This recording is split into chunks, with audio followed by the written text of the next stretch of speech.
আসসালামু আলাইকুম রহমতুল্লাহি ওয়াবারাকাতুহ ইন্নাল হামদুলিল্লাহ ওয়াসসালাতু ওয়াসসালামু আলা মুহাম্মাদিনিল মুস্তাফা ওয়া আলা আলিহি ওয়া আসহাবিহিল মুজতাবা আম্মা বা'দ। প্রিয় দর্শক শ্রোতা, পৃথিবীর যে প্রান্ত থেকেই এই মুহূর্তে আপনারা দেখছেন এটিএন বাংলার নিয়মিত আয়োজন কঙ্কা রেফ্রিজারেটর নিবেদিত ইসলামী সওয়াল ও জবাব পাওয়ার্ড বাই গ্রি এসি, আপনাদেরকে আন্তরিক মোবারকবাদ জানিয়ে শুরু করছি আজকের আয়োজন। পুরো আয়োজন জুড়ে আপনাদের সঙ্গে আছি আমি নিজাম বিন মুহিব। প্রিয় দর্শক, আমরা প্রতিদিন একজন বিদগ্ধ স্কলারকে আমন্ত্রণ জানাই। আজকেও যথারীতি একজন সম্মানিত অতিথিকে আমরা আমন্ত্রণ জানিয়েছি, যিনি আমাদেরকে কোরআন সুন্নাহর আলোয় আজকে পুরো 1 ঘন্টা ব্যাপী আমাদেরকে আলোকিত করবেন ইনশাআল্লাহ। আজকে আমরা আমন্ত্রণ জানিয়েছি এবং যিনি আমাদের আমন্ত্রণ গ্রহণ করেছেন তিনি হচ্ছেন দেশবর্ণা আলেম, আমাদের প্রিয় একজন স্কলার, জননন্দিত মিডিয়া ব্যক্তিত্ব প্রফেসর ডক্টর শহীদুল ইসলাম বারাকাতি।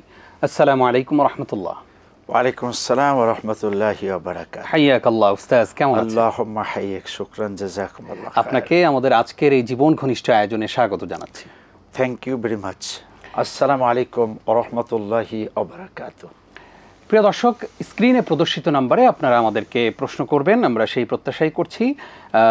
আপনারা প্রশ্ন করবেন এবং আমরা ইনশাআল্লাহ আমাদের প্রিয় স্কলারের মাধ্যমে আপনাদের প্রশ্নগুলোর জবাব দিব।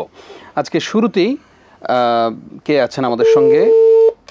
জি দর্শক, স্ক্রিনে প্রদর্শিত নম্বরে আমাদেরকে ফোন করুন। আমরা আমাদের শেখের কাছে একটু জানতে চাই, উস্তাদ, আমাদের শাবান মাস চলছে, এই শাবান মাসে আমাদের কি কি করণীয় আছে এবং কোন কোন কাজগুলো আমরা বেশি বেশি করব আমাদের দর্শকদেরকে আমরা জানাবো আজকে। শুকরান, জাযাকুমুল্লাহ। ইন্নাল হামদুলিল্লাহি কুল্লা ওয়াসসালাতু ওয়াসসালামু আলা রাসূলিল্লাহ আল্লাযী লা নাবিয়্যা বা'দা ওয়া আলা আলিহি ওয়া সাহবিহি আম্মা বা'দ। শাবান মাস রমাদান কারিমকে স্বাগত জানাই। 1 নাম্বার হলো যে শাবান মাস প্রস্তুতির মাস। রমাদান কারিম 12টি মাসের মধ্যে নিঃসন্দেহে শ্রেষ্ঠ মাস, যে মাসে নাজিল হয়েছে মহাগ্রন্থ আল কোরআন। আর সে মাসব্যাপী সিয়াম সাধনার মাধ্যমে আল্লাহ সুবহানাহু ওয়া তাআলার সান্নিধ্যে পৌঁছা। তো এই কোরআনকে চর্চা করতে হবে। রমাদান কারিমের প্রত্যেকটি ইবাদত যথাযথভাবে পালন করতে হবে। জি, এজন্য আমাদেরকে শারীরিক, মানসিক, আত্মিক, আর্থিক, সামাজিক, রাষ্ট্রীয় প্রস্তুতি আছে। এই সকল প্রস্তুতি যদি সুসম্পন্ন থাকে তাহলে রমাদান কারিমকে স্বাগত জানানো, ইবাদত করে আল্লাহর সান্নিধ্যে পৌঁছা সহজ হবে। জি, একটি ছোট্ট উদাহরণ না দিয়ে পারছি না। সেটা হলো, বাড়িতে যদি মেহমান আসে, সেই মেহমানের জন্য যদি পূর্ণ প্রস্তুতি আগের থেকে থাকে তাহলে মেহমানদারি যেমন সহজ, মেহমান যেমন খুশি হয়ে যায়, তদ্রূপ রমাদান কারিমের জন্য পূর্ণ প্রস্তুতি থাকলে রমাদান কারিম লালন করা সহজ এবং আল্লাহর সন্তুষ্টি পাওয়া সহজ হয়ে যায়। আশা করছি আমাদের দর্শকরা সেই বিষয়গুলো মাথায় রাখবেন। একজন দর্শক আছেন এই মুহূর্তে আমাদের সঙ্গে। আসসালামু আলাইকুম। ওয়ালাইকুম সালাম, আমি মামুন বলছি নওগাঁ থেকে। জি জি বলুন। যে আমি কয়েকটি প্রশ্ন একটু করবো।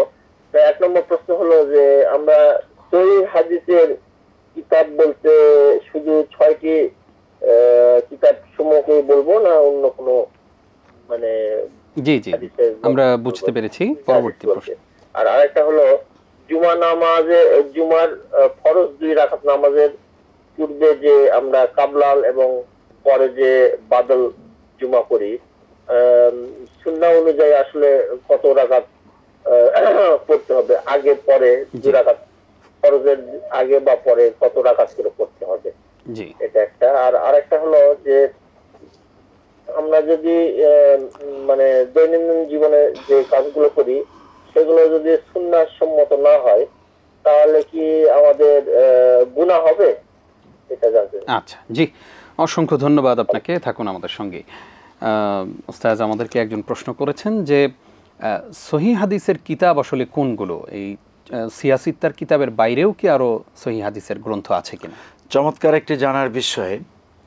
যে বন্ধু, এর বাহিরে মুয়াত্তা ইমাম মালিক, মুয়াত্তা ইমাম মুহাম্মদ, এই 2খানা কিতাব স্বীকৃত কিতাব। এবং বুখারী শরীফের ব্যাপারে যখন এই দলিল আসলো, মা বাইনা আদিমিস সামাওয়াতি ওয়াল আরদ, আসাহুল কুতুবে বাদা কিতাবিল্লাহি সহিহুল বুখারী। এর আগে এই কথাটা ছিল মুয়াত্তা ইমাম মালিকের ব্যাপারে, অর্থাৎ আকাশের নিচে জমিনের উপরে যতগুলো বিশুদ্ধ কিতাব আছে কোরআনের পরে, তন্মধ্যে বিশুদ্ধ কিতাব হলো মুয়াত্তা ইমাম মালিক। তার মানে ইমাম মালিক রাহিমাহুল্লাহ তাআলা আনহু যে গ্রন্থ রচনা করেছেন হাদিসের জন্য, সেটা এভাবেই স্বীকৃত ছিল। পরবর্তীতে যখন ইমাম ইসমাইল বুখারী, মোহাম্মদ ইবনে ইসমাইল বুখারী সহিহ বুখারী লিখলেন, তখন এই সার্টিফিকেট এখানে এসেছে। তাই বলে ইমাম মালিকের কিতাব অগ্রহণযোগ্য হয়ে গেছে বা দুর্বল হয়েছে এমনটি বলার কোনো সুযোগ নেই। এছাড়াও তহাবি শরীফ স্বীকৃত গ্রন্থ। তার মানে এভাবে যদি বলি, সহিহুল বুখারী, সহিহুল মুসলিম, এরপরে হলো নাসাই শরীফ, আবু দাউদ শরীফ, তিরমিজি শরীফ এবং ইবনে মাজা। এরপরে আমি যে বলেছি মুয়াত্তা ইমাম মালিক, মুয়াত্তা ইমাম মুহাম্মদ, তহাবি শরীফ, এগুলো স্বীকৃত গ্রন্থ। নির্দ্বিধায় নিঃসংকোচে এই হাদিসগুলিকে আমরা আমল করে চলতে পারি ইনশাআল্লাহ। আশা করছি আমাদের দর্শক তার প্রশ্নের জবাব পেয়ে গেছেন। তিনি আরেকটি প্রশ্ন করেছেন যে জুমার সালাতের পূর্বে, ফরজ 2 রাকাতের পূর্বে কত রাকাত আমরা পড়ব, পরে কত রাকাত পড়ব? খুব সুন্দর প্রশ্ন। আপনি মসজিদে এসেই বসার আগে তাহিয়াতুল মসজিদ পড়বেন, তাহিয়াতুল ওযুও পড়তে পারেন। তাহলে তাহিয়াতুল ওযু হলো, তাহিয়াতুল মসজিদ হলো। এবার যদি আপনার হাতে সময় থাকে, খুতবা শুরু হয়নি, বয়ান শুরু হয়নি, আমাদের দেশে তো অবশ্য খুতবার আগে একটা বয়ান হয়, তখন আপনি 2 রাকাত করে আরও সালাত আপনি আদায় করুন। কিন্তু এই কবলাল জুমা 4 রাকাত, এ লক্ষ্যে আমরা স্বীকৃত কোনো হাদিস এ পর্যন্ত পাইনি। আপনি এর আগে 2 রাকাত করে যত ইচ্ছা তত পড়ুন। এইবার হলো বাদাল জুমা। যদি আপনি ফরজের পরে মসজিদেই অবস্থান করেন, তাহলে পরে আপনি মাসনুন জিকির আজকারগুলো তাসবিহ তাহলিল শেষ করে 4 রাকাত বাদাল জুমা আদায় করবেন। এরপরেও যদি সুযোগ থাকে আপনি 2 রাকাত করে আরও সালাত আদায় করুন। কিন্তু বাদাল জুমা আপনি যদি ফরজ পড়েই বাহিরে চলে যান, তাহলে আপনি ঘরে যেয়ে বা অন্য কোথাও যে 2 রাকাত করে পড়বেন। জি ইনশাআল্লাহ, আশা করছি আমাদের দর্শকরা সেটা প্র্যাকটিস করবেন। তিনি আরেকটি প্রশ্ন করেছেন যে সুন্নাহ সম্মত দৈনন্দিন জীবন যদি আমাদের না গঠিত হয়, তাহলে আসলে আমরা কি গুনাহগার হব কিনা, এবং সুন্নাহ অনুযায়ী যদি জীবন গড়তে চাই কিভাবে করতে পারি? শেষের অংশটা আগে বলি। তার মানে আপনি সুন্নাহ অনুপাতেই জীবন গঠন করবেন, এ লক্ষ্যে আজ থেকেই প্রস্তুতিটা পূর্ণরূপে নেন। সিদ্ধান্ত গ্রহণ করলাম কি সুন্নাহ হলো, আমি যদি 24 ঘন্টার রুটিনটা খুব দ্রুত গতিতে বলি, তাহলে রাসূল করিম সাল্লাল্লাহু আলাইহি ওয়াসাল্লাম ফজরের সালাতের আগেই তো উঠতেন। উঠে তিনি পরিষ্কার পরিচ্ছন্ন ওযু করে এরপরে তিনি সুন্নাত ফরজের জন্য যে 2 রাকাত আদায় করতেন, এরপরে ফরজ আদায় করতেন। তারপরে তিনি ওই জায়নামাজেই বসে থেকে অনেক সময়, তখন বসে থেকে তাসবিহ তাহলিল অথবা কোরআন তেলাওয়াত করতেন। এরপরে 2 রাকাত করে ইশরাক সালাত আদায় করতেন সূর্য উদয়ের পরে। ইশরাক পড়লেন, এটা একটা সুন্নাহ। এর আগে যা আদায় করছেন এগুলো সুন্নাহ। এবার রাসূল সাল্লাল্লাহু আলাইহি ওয়াসাল্লাম ঘরে চলে যেতেন, সামান্য কিছু খেতেন, একটু সামান্য সুযোগ থাকলে বিশ্রাম করতেন, সুন্নাহ। সুযোগ নেই তিনি কাজে নেমে যেতেন, সুন্নাহ। এই কাজগুলো যদি আমরা সুন্নাহ বলতে হালাল পথে চলি, তাহলে আল্লাহর ওই কথা মানা হয়, ফাইজা কুদিয়াতিস সালাতু ফান্তাশিরু ফিল আরদ, নামাজ শেষ হলো জমিনে ছড়িয়ে পড়ো, ওয়াবতাগু মিন ফাদলিল্লাহ, আল্লাহর ফজল তালাশ করো, মানে হালাল রিজেক। ব্যবসায়ী ব্যবসা করবে, চাকরিজীবী চাকরি করবে, কোথাও সে অন্যায় কিছু করবে না, অর্থাৎ হারাম কাজ করবে না, হারাম রেজেক উপার্জন করবে না। এভাবে জোহরের সলাত, এভাবে আসরের সলাত, এভাবে মাগরিবের সলাত, এভাবে এশা সলাত। এরপরে রাসূল সাল্লাল্লাহু আলাইহি ওয়াসাল্লাম ওয়েতের এই সময় পড়তেন না, অল্প কিছু খেয়ে ঘুমিয়ে পড়তেন। তিনি জাগ্রত হতেন মধ্যরাতে একটু আগে বা একটু পরে। উঠে তিনি কিয়ামুল লাইল করতেন, তাহাজ্জুদ পড়তেন, কোরআন তেলাওয়াত করতেন, আবার 2 রাকাত নামাজের মধ্যে এত লম্বা করতেন রাসূলের পা ফুলে যেত। এভাবে করতে করতে করতে ফজরের কাছাকাছি হতো, রাসূল সাল্লাল্লাহু আলাইহি ওয়াসাল্লাম একটু গড়াগড়ি করতেন। এই সময় উম্মে মাকতুম আজান দিতেন, পরবর্তীতে বেলাল রাদিয়াল্লাহু তাআলা আনহু আজান দিতেন, আর ওই আজানের পরে রাসূল সাল্লাল্লাহু আলাইহি ওয়াসাল্লাম ফজরের সুন্নাত। 24 ঘন্টার আপনাকে রুটিন বলে দিলাম, এটা আপনার মাধ্যমে বিশ্ববাসী জানলো।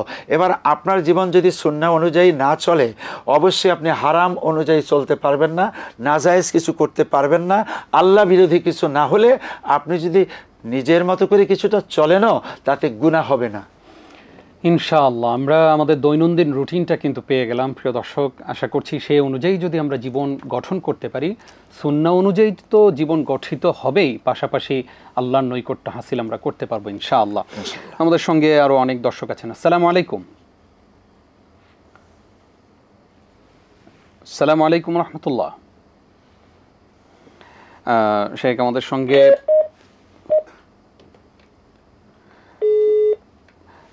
দর্শক আপনারা চেষ্টা করুন, ইনশাআল্লাহ আমরা আপনাদেরকে যুক্ত করে নিচ্ছি। শেখ, আমাদেরকে অনেকেই প্রশ্ন করেন আমাদের বোনেরা যে আমরা অনেক সময় দেখা যায় যে সংসারের কাজ করতে গিয়ে জোহরের সালাদটা একটু দেরি হয়ে যায়, মাগরিবের সালাদটা অনেক সময় যেহেতু রমজান আসছে ইফতারি বানাতে বানাতে একটু দেরি হয়ে যায়, এক্ষেত্রে কি আসলে গুনাহ হবে কিনা, বা এক্ষেত্রে স্বামীদের বা বাসার অন্যান্য অভিভাবকদের কি দায়িত্ব হতে পারে? যে মা, আপনাদের জন্য এই বিষয়ে বিনয়ের সাথে বলবো, নামাজকে বলো না কাজ আছে, কাজকে বলো আমার নামাজ আছে। এই যে শব্দটা, এটা যদিও আসলে একটা ছন্দের মতো হয়েছে, কিন্তু কথাটা অনেক দামি। 2 নাম্বার হলো যে আসলে আপনার সিদ্ধান্তটা বড়।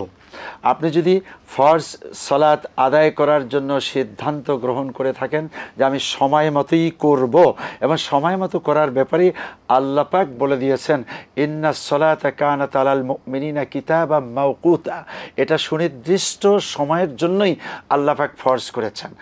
আল্লাহকে যদি আপনি বলেন যে আল্লাহ আমাকে সাহায্য করুন, আমি নিঃসন্দেহে সময় মতোই পড়ব, দেখবেন যে আপনার কাজের ব্যস্ততা যতই থাকুক না কেন আল্লাহ পাক আপনাকে সাহায্য করবেন, ফুরসাত তৈরি করে দেবেন, এবং আল্লাহকেই ভয় করলে এটা আরও সহজ হবে। যেমন ওয়া ইন্নাহা লাকাবীরাতুন ইল্লা আলাল খাশিন, নিঃসন্দেহে এটা খুব বড় হয়ে দাঁড়ায়, অর্থাৎ নামাজ খুব কঠিন মনে হবে, রোজা খুব কঠিন মনে হবে, ইফতার খুব কঠিন মনে হবে, স্বামীর কাজটা কঠিন মনে হবে যদি আল্লাহকে ভয় না করেন।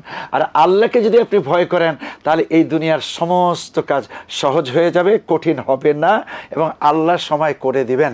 হ্যাঁ, অ্যাক্সিডেন্টলি কোনো একদিন একটু দেরি হয়েছে এবং সেটাও সময়ের ভিতরে আপনি পড়তে পেরেছেন, সেটাকে আল্লাহ রাব্বুল আলামিন কনসিডার করবেন। কিন্তু আপনি যে অভ্যাসে পরিণত করে নেন যে আমি সবসময় একটু দেরি করব, সময় তো আছেই, এমনটি করা যাবে না, যাবে না, যাবে না। জাযাকাল্লাহ খাইর উস্তাদ, আসবো আপনার কাছে আবার ইনশাআল্লাহ ছোট্ট একটি বিরতির পর। প্রিয় দর্শক, আপনারা দেখছেন আপনাদের জীবন ঘনিষ্ঠ আয়োজন কঙ্কা রেফ্রিজারেটর নিবেদিত ইসলামী সওয়াল ও জবাব, পাওয়ার্ড বাই গ্রি। অনুষ্ঠানের এই পর্যায়ে ছোট্ট একটি বিরতি নিচ্ছি, কিছুক্ষণ পর ফিরছি। প্রিয় দর্শক, আপনাদেরকে আরও একবার স্বাগত জানাচ্ছি। আপনারা দেখছেন কঙ্কা রেফ্রিজারেটর নিবেদিত ইসলামী সওয়াল ও জবাব, পাওয়ার্ড বাই গ্রি এসি। আজকে আমরা অনেকগুলো গুরুত্বপূর্ণ প্রশ্নের জবাব দিয়েছি, এবং প্রিয় দর্শক স্ক্রিনে প্রদর্শিত নাম্বারে আপনারা আমাদেরকে ফোনে প্রশ্ন করবেন। আজকে আপনাদের প্রশ্নগুলোর জবাব দিচ্ছেন প্রফেসর ডক্টর শহীদুল ইসলাম বারাকাতি। শেখ, আপনাকে আরও একবার স্বাগত জানাচ্ছি। ওয়েলকাম। আমরা অনেকের কাছে একটা প্রশ্ন পাই যে সারাদিনের ব্যস্ততা শেষে আমাদের জীবনের তো অনেক দুঃখ থাকে, কষ্ট থাকে, সেই কষ্টগুলো, দুঃখগুলো আল্লাহর কাছে আসলে আমরা রাতের বেলায় কিভাবে বলতে পারি? চমৎকার। রাতের বেলা আল্লাহর জন্য 2 রাকাত সলাতে দাঁড়িয়ে যাবেন, সলাত আদায় করলেই দেখবেন যে অটো জবাব এসে গেছে আল্লাহর পক্ষ থেকে। যেমন ইদা আসাবাতকুম মুসিবা ক্বালু ইন্না লিল্লাহি ওয়া ইন্না ইলাইহি রাজিউন ওয়াস্তাঈনু বিস-সাবরি ওয়াস-সালাহ, আল্লাহর কাছ থেকে সবরের মাধ্যমে, সলাতের মাধ্যমে সাহায্য কামনা করো। আর যতই মুসিবত আসুক না কেন, দুঃখ বেদনা, আর বলতে হবে যে ইন্না লিল্লাহ, নিঃসন্দেহে আল্লাহর জন্যই। আর ওয়া ইন্না ইলাইহি রাজিউন, নিঃসন্দেহে তার কাছেই আমাদেরকে ফিরে যেতে হবে, এমনটি চিন্তা করলে প্রশান্তির শেষ নেই। আর একটি বড় কাজ করা যাবে, সেটা হলো কোরআন তেলাওয়াত। রাসূল করিম সাল্লাল্লাহু আলাইহি ওয়াসাল্লাম যখন দুঃখ, বেদনা, কষ্ট একটার পরে একটা হয়েই যাচ্ছিল, তখন তিনি ঘর থেকে বেরিয়ে ওই মেসফালার দিকে যে রাস্তাটা, এর ডান পাশে পাথরের উপরে, বালুর উপরে বসে বসে কোরআন তেলাওয়াত করলেন। সেই সময় জিনদের মধ্য থেকে 60টি জিন এসে রাসূলের তেলাওয়াত শুনে ইসলাম কবুল করলেন, রাসূল প্রশান্তি পেলেন। পরবর্তীতে 70 জন জিন এসে ইসলাম কবুল করলেন, রাসূল প্রশান্তি পেলেন। তার মানে কোরআন হলো একটি বড় প্রশান্তি দিতে পারে। অতএব সালাত, ধৈর্য, কোরআন তেলাওয়াত, এই আমলগুলো করব ইনশাআল্লাহ। আমরা সেই প্র্যাকটিস করব এবং আমাদের মা বোনেরাও ইনশাআল্লাহ সেই প্র্যাকটিস করবেন আশা করছি। উস্তাদ, আমাদের কাছে অনেকেই জানতে চান, কেউ কেউ আমাদেরকে ব্যক্তিগতভাবেও প্রশ্ন করেন যে আমাদের অনেক বোনদের গত বছরের কিছু ভাঙতি রোজা আছে, সেই রোজাগুলো আসলে আমরা কবে রাখবো? আরেকটা রমজান তো শুরু হয়ে যাচ্ছে। নিঃসন্দেহে এই আগত রমাদানের আগেই আপনার ভাঙতি রোজাগুলো শেষ করতে হবে। আপনার হয়তো সর্বোচ্চ 10টি রোজা ভেঙেছেন, এটার বেশি হওয়ার কোনো সুযোগই নাই। তো এই যে 10টি রোজা আপনার চলে গিয়েছে, এখনও আপনার হাতে 10 দিনের বেশি সময় আছে। তার মানে এখনও প্রায় 14-15 দিন যে সময়টা আছে, এই সময়টুকুনের মধ্যে আপনি রেখে ফেলবেন, আর আলসেমি করার কোনো সুযোগ নেই। আশা রাখি ইনশাআল্লাহুল আজিজ আপনি সিনসিয়ার হবেন, আপনার সিনসিয়ারিটি আপনাকেই আল্লাহর কাছে আল্লাহ নিয়ে নেবেন, কাছে তুলে নেবেন। অতএব আর দেরি নেই। হ্যাঁ, এরপরেও যদি কেউ করতে না পারলো, সেটা অসুস্থতা, অন্য অসুস্থতা থাকতে পারে, তাহলে পরে আপনি এই রোজার পরেও ওই রোজা আদায় করবেন, কিন্তু আপনাকে আদায় করতে হবে যখনই আপনি সুস্থ হবেন। জি, ইনশাআল্লাহ। আমাদেরকে একজন প্রশ্ন করেছেন যে যেহেতু আমাদের সমাজের গুরুত্বপূর্ণ একটি উৎসব মুখর দিন পালন করি আমরা, শবে বরাত কেন্দ্রিক, যেটাকে হাদিসের ভাষায় লাইলাতুন নিসফি মিন শাবান বলা হয়েছে, আপনি আমাদেরকে বলবেন যে আমাদের দর্শক শ্রোতাদের জিজ্ঞাসা থাকে এই শবে বরাত কেন্দ্রিক আমাদের কোনো সিয়াম আছে কিনা, থাকলে সেটা কবে? শুকরান। সব মানে হলো রাত, আর বরাত মানে হলো ভাগ্য। ফার্সিতে এ শব্দে ভাগ্য রজনী। এই যে ভাগ্য রজনী আমরা যেটাকে নিসফে শাবান বানাই, মূলত এ লক্ষ্যে আল্লাহ সুবহানাহু তাআলা এবং রাসূল করিম সাল্লাল্লাহু আলাইহি ওয়াসাল্লামের একখানা হাদিস বা একখানা কোরআনের দলিল বা কোরআন থেকে ছোট্ট একটা শব্দ নেই যে আসলে নিসফে শাবানটা হলো ভাগ্য রজনী। না, ভাগ্য রজনী সম্পর্কে কোরআনে কারিমে একটি সুস্পষ্ট সূরা নাজিল হয়েছে। বিসমিল্লাহির রহমানির রহিম। ইন্না আনজালনাহু ফি লাইলাতিল কদর ওমা আদরাকা মা লাইলাতুল কদর লাইলাতুল কদরি খায়রুম মিন আলফি শাহর তানাজ্জালুল মালাইকাতু ওয়ার রূহ ফিহা বিইذনি রাব্বিহিম মিন কুল্লি আমর সালামুন হিয়া হাত্তা মাতলাইল ফজর। আচ্ছা, এই আয়াতগুলো কখন নাজিল হয়েছে? রমাদান কারিমে। কোরআন কখন নাজিল হয়েছে? রমাদান কারিমে। শাহরু রমাদান আল্লাযী উনজিলা ফীহিল কোরআন, সূরা বাকারা 85 নম্বর 285। এখন এই যে রমাদান কারিমেই কোরআন নাজিল হয়েছে, তাহলে পরে ভাগ্য রজনীটা রমাদান কারিমের ভিতরেই থাকতে হবে। জি। আর এজন্যই রাসূল স্পষ্ট হাদিসে বলে দিয়েছেন, রমাদান কারিমের শেষ দশকে অথবা শেষ দশকের বেজর রাত্রিতে তোমরা লাইলাতুল কদর তালাশ করো। তাহলে এটা ফিক্সড হয়ে গেল রোজার ভিতরে, রোজার বাহিরে আসার সুযোগ নেই। তাহলে এই রাত্রির মর্যাদাটা কি? নিসফ শাবানে রাসূল করিম সাল্লাল্লাহু আলাইহি ওয়াসাল্লাম অন্য রাতের মতোই জাগ্রত হয়েছেন, অন্য রাতের মতোই নফল নামাজ পড়েছেন এবং অন্য রাতের মতোই দোয়া কালেমা করেছেন। হ্যাঁ, তিনি জিয়ারাতে গিয়েছেন, পরের দিন রোজা রেখেছেন। এটা তো হলো প্রত্যেক চান্দ্র মাসের 13, 14, 15 এটা রোজা রাখার একটা বিধান রাসূল সাল্লাল্লাহু আলাইহি ওয়াসাল্লামের জীবনে আমল ছিলই। সেই আমলটা আমরাও করতে পারি এবং অনেকে করেন। যারা করেন আলহামদুলিল্লাহ। তাহলে আলটিমেটলি এটা তো এখানে চলে আসলো। বরং আপনি যেটা প্রশ্ন করেছেন, আমি বলবো যে বর্জনীয় কি আছে। করণীয় তো হলো, বর্জনীয় হলো যে আমরা এটাকে ভাগ্য রজনী মনে করি, এই মনে করা যাবে না। 2 নাম্বার হলো এ রাতে আনন্দ করি, উল্লাস করি, বেশি ইবাদত করি, এরপরে রুটি হালুয়া বিতরণ করি। একদল মায়েরা এই হালুয়া তৈরি করতে করতে ওনারা একেবারে কাহিল হয়ে পড়েন, ওনারা 2 রাকাত নফল নামাজও পড়ার সময় পান না, ওনারা তো আরো উল্টো করতেছেন, অর্থাৎ কাহিল হয়ে পড়লেন হালুয়ার পিছনে। এমনটি আমরা করব না। এরপরে হলো মোমবাতি, আগরবাতি, ঝাড়বাতি, মসজিদ সাজানো, হইহুল্লোড় করা, কবরস্থানে যাওয়া, এগুলো নিয়ে পুরো আতশবাজি করে যে পরিবেশটা নষ্ট করতেছি, এটা ইসলাম বিরোধী, দেশ বিরোধী, অপচয়, আপনার স্বাস্থ্য নষ্ট, ফজর ওয়াক্তে নামাজটা বাতিল হয়ে যায়, এমনটি করা যাবে না। জি, খুবই গুরুত্বপূর্ণ আমরা উত্তর পেয়েছি। আমাদের সঙ্গে একজন দর্শক আছেন। আসসালামু আলাইকুম। আসসালামু আলাইকুম। ওয়া আলাইকুম আসসালাম। হুজুর, আমি প্রশ্ন করতে চাচ্ছিলাম। জি প্লিজ। আমার সালামটা কি ঠিক আছে কিনা হুজুর? আর আরেকটা প্রশ্ন হুজুর, আমি একজন হাউস ওয়াইফ। জি। আমার কোনো ইনকাম নাই, কিন্তু আমার হাজবেন্ডের টাকা যদি আমার নামে কোনো ব্যাংকে রাখে তাহলে কি হবে হুজুর? কারণ আমি আল্লাহর কাছে শুধু হাত পা নিয়ে যেতে চাই হুজুর, দুনিয়ার কোনো সম্পদ নিয়ে আমি আল্লাহর কাছে যেতে চাই না।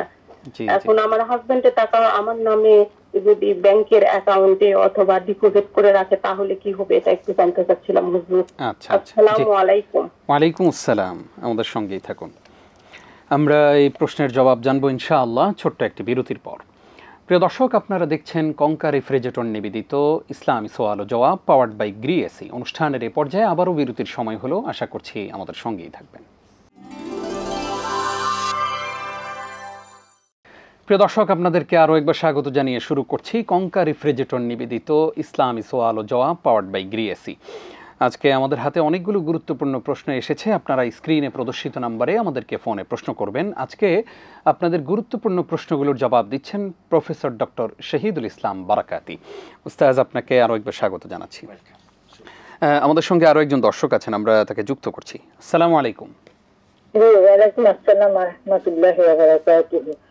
হুজুর, আমার প্রশ্ন 1 নাম্বার হলো, ওই যে এবার তো যে আরবি প্রত্যেক আরবি মাসে রোজা রাখা 13, 14, 15, এটা আমি চেষ্টা করি ইনশাআল্লাহ। তো এবার একটা আর কি, এই যে কালকে ফেরিফে 13 তারিখ 14 তারিখ শুক্রবার, 13 তারিখ বৃহস্পতি, 14 তারিখ শুক্র আর 15 তারিখ শনি। এই যে শুক্রবার থাকলে আমি যদি একটানা 3টা রোজা রাখতে পারবো? আর আরেকটা প্রশ্ন হলো হুজুর, মানে ইমানের সাথে মৃত্যুর দোয়া আমি একটা ইয়েতে পাইছি, ওটা হলো আল্লাহুম্মা লাক্কিনি হুজ্জাতাল ইমান ইনদাল মউত। আরেকটা আছে হলো গিয়া আপনার আল্লাহুম্মা ইন্নী আসআলুকা হুসনুল খাতিমা। এটার মধ্যে দুইটা কোনটা শুদ্ধ হুজুর আমাকে কি জানাবেন? আসসালামু আলাইকুম। ওয়া আলাইকুম আসসালাম। আমাদের সঙ্গেই থাকুন। শেখ একজন আমাদেরকে প্রশ্ন করেছেন যে সালামটা আমরা কিভাবে পরিশুদ্ধভাবে দিতে পারি? যে আপনার সালাম ঠিক আছে, তবে প্রথম সালামটা আমরা খুব স্পষ্ট শুনতে পাইনি, শেষেরটা যা শুনেছি তাহলে আসসালামু আলাইকুম ওয়া রাহমাতুল্লাহ। ঠিক আপনারটা কিভাবে করছেন না করছেন, এখন যেভাবে বললাম আপনি এটার উপরে প্র্যাকটিস করুন, তবে আশা রাখি আলহামদুলিল্লাহ আপনার সালাম ঠিক আছে। ঠিক আছে, জি। তিনি আরেকটি প্রশ্ন করেছেন যে স্বামী যদি ওনার অ্যাকাউন্টে টাকা রাখেন তাহলে ওনার কোনো গুনাহ হবে কিনা, সেই টাকার যদি কোনো সুদ আসে সেটার গুনাহ ওনার ভাগে যাবে কিনা? জি, আপনার প্রশ্ন থেকে যেটা বেরিয়ে আসলো যে সুদ আসে, সুদ আসলে জায়েজ নেই। বাংলাদেশে আলহামদুলিল্লাহ 11টি ব্যাংক আছে ফুল ফ্লেজেড ইসলামী ব্যাংক, আর বাকি আরও 20টি ব্যাংক আছে যারা ডুয়েল ব্যাংকিং করছেন, সেখানে ইসলামী ব্যবস্থা আছে। আর একটা আছে ফাইন্যান্সিয়াল ইনস্টিটিউশন, আবার কতগুলো অর্থলগ্নি প্রতিষ্ঠান আছে।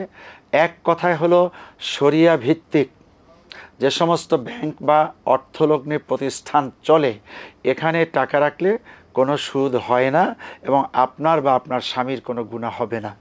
2 নাম্বার কথা হলো, আপনার স্বামী যদি আপনাকে কিছু গিফট দিতে চায়, অর্থাৎ আপনার নামে কিছু টাকা ডিপোজিট করে রেখে দিল, এটা আপনি উদ্বিগ্ন হবেন না যদি সেটা ইসলামী ব্যাংকগুলি অথবা ইসলামী অর্থলগ্নি প্রতিষ্ঠানে টাকাটা রাখা হয়, সেখান থেকে আপনি একটা মুনাফা পাচ্ছেন, সুদ পাচ্ছেন না, তাহলে পরে ঠিক আছে। যদি সুদী ব্যাংকে রাখে, সুদী কোনো প্রতিষ্ঠানে রাখে, যেমন সঞ্চয়পত্র, তারপরে হলো পোস্ট অফিস, ডাক বিভাগের এইরকম কোনো জায়গায় যেখানে আসলে সুদ দেওয়া হয় স্পষ্টতই আমরা জানি, এমন জায়গায় রাখলে পরে আপনি বিনয়ের সাথে স্বামীকে বলুন যে আমি যেটা বলছি হাত পা নিয়ে আল্লাহর কাছে যেতে চাই, টাকা নিয়ে যেতে চাই না। হ্যাঁ, তার মানে হলো আপনি ঈমান নিয়ে যেতে চান।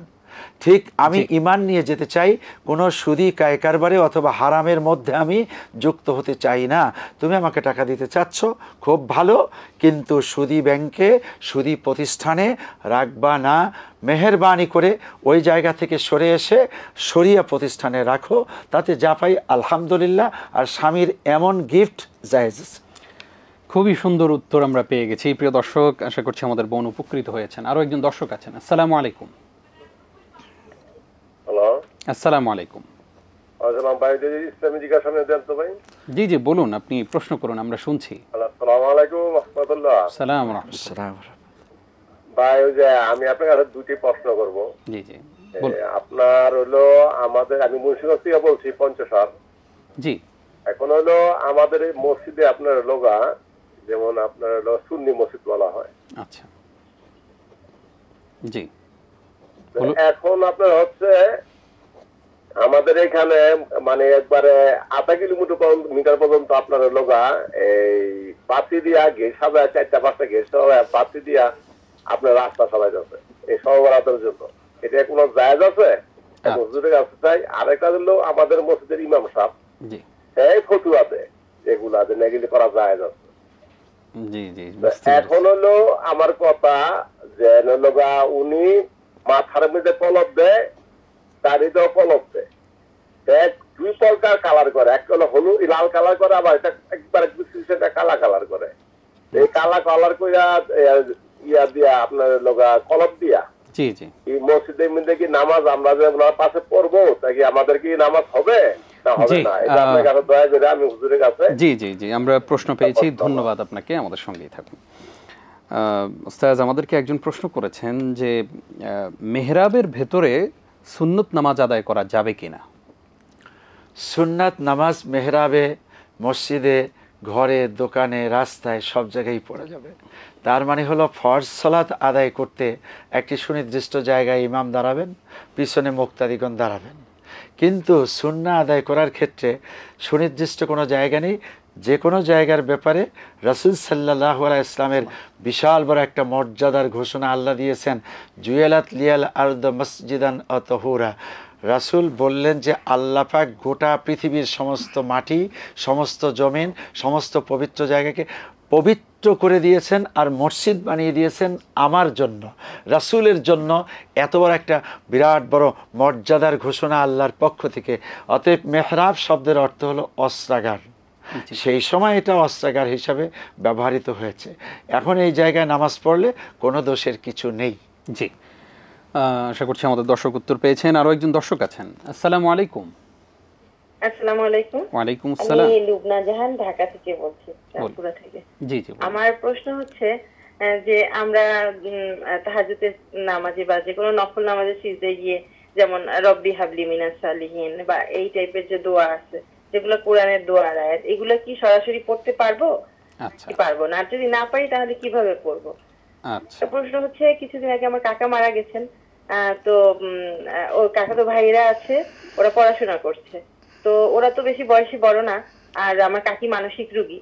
তো দেখা যাচ্ছে যে ওদের পড়াশোনার খরচটা যদি আমি আমার জাকাতের টাকা থেকে দিতে চাই, কিন্তু এককালীন না দিয়ে যখন সেমিস্টার হলো বা পরীক্ষা আসলো, পরীক্ষা ফি দিব, মানে সেই সময়গুলোতে ধাপে ধাপে এই টাকাটা আমি দিতে পারবো কিনা। আচ্ছা আচ্ছা। আর একটা প্রশ্ন হচ্ছে যে আমি একবার স্বপ্নে দেখছি যে আমার আমার হাজবেন্ড আমাকে একটা আংটি বানিয়ে দিয়েছেন। আমি আংটিটা হাতে পরলাম, পরে কতক্ষণ পর দেখলাম যে উনি আমার হাজবেন্ড না, উনি একজন আলেম, মানে বাংলাদেশের একজন প্রখ্যাত আলেম। এই স্বপ্নটার কি কোনো ভালো বা মন্দ? ধন্যবাদ আপনাকে, আমাদের সঙ্গেই থাকুন। শেখ আমাদেরকে একজন প্রশ্ন করেছেন যে আইয়ামে বীজের রোজা যদি কেউ রাখেন, যে সেই রোজা রাখতে গিয়ে যদি শুক্রবার পড়ে, তাহলে শুক্রবারেও কি রোজা রাখা যাবে কিনা? হ্যাঁ, এটা একটা চমৎকার প্রশ্ন, যে আসলেই জুমাবারে রোজা রাখার ব্যাপারে, নফল রোজা সুন্নাত রোজার ব্যাপারে রাসূল নিরুৎসাহিত করেছেন। এখন বলুন, রামাদান কারিমে জুমাবার আছে কি নাই? আছে। তখন যেহেতু আমরা কন্টিনিউ রোজা রাখি, এই জন্য জুমাবারে রোজা রাখা যাবে না ওই কথা ওখানে প্রযোজ্য নয়। ঠিক যারা এই আমলটি ঠিকঠাক মতো করি, যে মাসের 13, 14, 15 চান্দ্র মাসে এভাবে রোজা রাখলে মাঝখানে অথবা প্রথম দিকে অথবা শেষের দিকে যদি জুমাবার পড়ে যায়, এই সময়ের জন্য ওই হুকুম প্রযোজ্য নয়। যেহেতু এটা আপনার একটি নিয়মিত ইবাদত রাসূল করেছেন, আপনিও সেটা করতেছেন, অতএব জুমার দিন মাঝখানে বা প্রথম দিনে পড়লেও আপনি আইয়ামে বীজের রোজা রাখতেছেন। জুমার দিনের জন্য খাস করে রোজা রাখা ঠিক নয়, কিন্তু যে কারণে আপনি রাখছেন সেটা হলো সুন্নাহ, এজন্য নিষিদ্ধ নয়। খুবই সুন্দর উত্তর আমরা পেয়েছি, আমরা আমল করব ইনশাআল্লাহ। একজন প্রশ্ন করেছেন যে আল্লাহুম্মা ইন্নী আসআলুকা হুসনাল খাতিমা, উত্তম মৃত্যুর জন্য আমরা আসলে কোন দোয়াটা পড়ব, এটা কি পড়তে পারি? এই দোয়াটাও পড়া যাবে। তারপরে আল্লাহুম্মা লাক্কিনি, হুজ্জাতুল ঈমান, এটাও পড়া যাবে। বাকি আপনার জন্য সবচেয়ে সুন্দর আমল হলো সূরা ইয়াসিন পড়ুন, সূরা মুলক পড়ুন। আপনি এই জাতীয় কোরআনের ডাইরেক্ট চলে যান। দোয়া কালেমা যা আছে কোরআনের চেয়ে শ্রেষ্ঠ আর কিছু নেই। অতএব সূরা ফাতিহা পড়ুন আপনি, এবং কালেমা আফজালুজ যিকরি লা ইলাহা ইল্লাল্লাহ, এই জিকির করতে থাকুন। ওগুলো তো উচ্চারণও দেখলাম আপনার উচ্চারণ করতে কঠিন, তাহলে পরে এই কঠিনের মধ্যে যে আপনি যখন এই মৃত্যুর সময় কাছাকাছি হয়ে যাবে, দুর্বল হয়ে যাবেন, ওই উচ্চারণ করতে পারবেন না। সহজে থাকুন। ইয়াসসিরু ওয়ালা তুয়াসসিরু, সুসংবাদ দাও, দুঃসংবাদ দিও না, সহজ করো, কঠিন করো না। জি, আশা করছি আমাদের দর্শকরা খেয়াল রাখবেন বিষয়টি ইনশাআল্লাহ। একজন প্রশ্ন করেছেন যে ওনাদের মসজিদটাকে সুন্নি মসজিদ বলা হয়, এবং আপনার কাছে ওনার জানতে চাওয়া হচ্ছে যে ওইখানের যে ইমাম সাহেব আছেন, উনি মসজিদের সামনে বড় একটা গেট হচ্ছে, এটার অনুমতিও দিয়েছেন, এবং উনি বললেন যে এগুলো জায়েজ। আসলে বিষয়টা কি, শরিয়া কি বলে? আচ্ছা, সুন্নি মসজিদ, আমরা যত মসজিদে নামাজ পড়ি, যত মসজিদ আছে, সকল মসজিদ হলো সেজদা দেওয়ার জায়গা। মসজিদুন মানে হলো সেজদার স্থান, আর হলো বাইতুল্লাহ, এগুলো হলো আল্লাহ পাকের ঘর। এখন এটাকে স্পেশালি সুন্নি বললেন কেন? এই প্রশ্নের জবাব আমি দিয়ে দিচ্ছি। আপনারা আসলে আল্লাহর ঘরকে সুন্নি বানাইছেন। আমরাও সুন্নি মসজিদে নামাজ পড়ি। কেন? আমাদের মসজিদগুলিতে ফরজও হয়, সুন্নাতও হয়। সমস্ত মসজিদ সুন্নি, আর সমস্ত মসজিদই বাইতুল্লাহ, আল্লাহর ঘর। স্পেশাল কিছু বানাতে গেলে বোঝা যায় যে আপনার ভিতরে কোনো গণ্ডগোল আছে। আর যেগুলো বললেন শবে বরাত ধুমধারাক্কা পালন করবেন, আবার গেট করেছেন, লাইটিং 1 কিলোমিটার জুড়ে, ওখানে আপনি মোমবাতি আগরবাতি দিয়ে একবারে লাইটিং করেছেন। এটার মধ্যে একটা মারাত্মক জিনিস আছে। সেটা কি? আপনার ভিতরে আকীদা, কনসেপ্ট হলো যে এই আলোয় আলোকিত হলে পরে শবে বরাতের ভাগ্য রজনীতে আল্লাহর ভাগ্য এই আলো দেখে দেখে এই বাড়ির ভিতরে ঢুকবে। নাউজুবিল্লাহি মিন যালিক। আপনার বিশ্বাস হলো এগুলিতে আলোকিত করছে, অথচ পরের দিন আপনি নামাজই পড়েন না। আপনি যদি বেনামাজি থাকেন, আপনি যদি রাসূলের কোনো সুন্নাহকে লঙ্ঘন করেন, তাহলে লক্ষ মোমবাতি দিয়ে আলোকিত হবে না, এটা অন্ধকারেই হবে। উনি আপনি নিজের ইমামের কথা বলেছেন। হ্যাঁ, এবার আপনি এই সমস্ত কাজগুলো বাদ দেন, আর ইমাম বক্তৃতায় বলেন যেগুলো জায়েজ আছে। ইমাম সাহেবকে বলবো, বিনয়ের সাথে বলি, আকীদা নষ্ট করবেন না। আর এই সমস্ত বাতিল আকীদা আর হলো মানুষদেরকে বিভ্রান্ত করা, আবার শবে বরাত মানে ভাগ্য রজনী, এটাই সারা রাত লোকদেরকে নিয়ে এই রাত্রেই আপনি ভাগ্যটাকে নামায় নিয়ে আসেন আল্লাহর কাছ থেকে, এমনটি ঠিক নয়, ঠিক নয়, ঠিক নয়। আপনার আকীদাটাকে আগে ঠিক করুন। আল্লাহ বুঝার তৌফিক দান করুক, আমিন। তিনি আরেকটি প্রশ্ন করেছেন যে ওই ইমাম সাহেব উনি দাড়িতে কালো কলপ করেন এবং আরও একটা কলপের কথা বলেছেন, এই ওনার পিছনে নামাজ পড়া যাবে কিনা, সাদা দাড়িকে যদি কেউ একদম স্পষ্টত কালো করে ফেলে? হ্যাঁ, কলপ যে কথাটা, এটাই চুলের উপরে একটা প্রলেপ পড়ে যায়, পড়ে গেলে চুলে যে পানি পচতে হবে এই পানিটা পচবে না, এটা হলো একটি প্রবলেম, তাহলে অজু হবে না যখন আমরা মাথা মাসিয়ে করব। 2 নাম্বার সেটা হলো যে আপনি একটা ধোঁকা দিচ্ছেন, তার মানে কলব আপনার বয়স হয়েছে 60, আপনি কলব দিয়ে হয়ে গেলেন আপনি 30-এর যুবক, তার মানে কি মানুষকে ধোঁকা দিলেন, এমনটিও ঠিক নয়। 3 নাম্বার সেটা হলো যে আসলে আপনার নিজের ব্যক্তিগত আমল ঠিক না রেখে আপনি অন্যদেরকে ভাগ্য রজনে শেখান, এই কাজটাও ঠিক নয়। আপনি ব্যাঠিক অনেকগুলো কাজ করে যাচ্ছেন, আপনাকে অনুরোধ করব আপনি কলব লাগাবেন না। অবশ্য মাসালার দিক থেকে এটা হানাফি মাযহাবে মাকরু বলা হয়, কিন্তু মাকরু হলে তো সেটা খারাপ, খারাপে যাব কেন, টোটাল খারাপে যাব না। হ্যাঁ, যদি মেহেদি রং লাগানো হয় আর মেহেদিয়েই সেটা হয় তাহলে এটা জায়েজ আছে, কলব লাগানো যাবে না। এটার মধ্যে শুকরের চর্বি থাকতে পারে, অ্যালকোহল থাকতে পারে, আরও যে সমস্ত পদার্থ দিয়ে এটা বানানো হয় এটা নিষিদ্ধ। এই জায়গায় একজন সহি তাকওয়াওয়ালা মুসলিম যাবে না। জি, স্পষ্টত উত্তর আমরা পেয়েছি। আশা করছি আমাদের সেই এলাকার মসজিদের ইমাম সাহেবও সতর্ক হবেন। সবই তো আসলে আমরা আল্লাহর জন্যই করি, আল্লাহর জন্যই আমরা পরিশুদ্ধ হব ইনশাআল্লাহ। একজন প্রশ্ন করেছেন যে নফল সালাতের ক্ষেত্রে অথবা সুন্নত সালাতের ক্ষেত্রে সিজদায় গিয়ে রব্বি হাবলি মিনাস সালিহিন কোরআনের এই আয়াতগুলো পড়া যাবে কিনা দোয়া হিসাবে?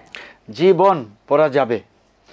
সুন্নাতে নফলে আপনিও বলছেন, আর আবার আমরা বলে দিলাম সুন্নাতে নফলে সিজদায় যে আপনি এ জাতীয় দোয়া পড়তে পারবেন, তো অবশ্যই আপনি ফরজের মধ্যে এই দোয়া পড়তে পারবেন না। সেখানে যদি কোনো দোয়া পড়তেই চান তাহলে সেটা দোয়া হিসাবে পড়বেন। কোরআনের পূর্ণাঙ্গ আয়াত যে পদ্ধতিতে আছে সে পদ্ধতিতে পড়া যাবে না।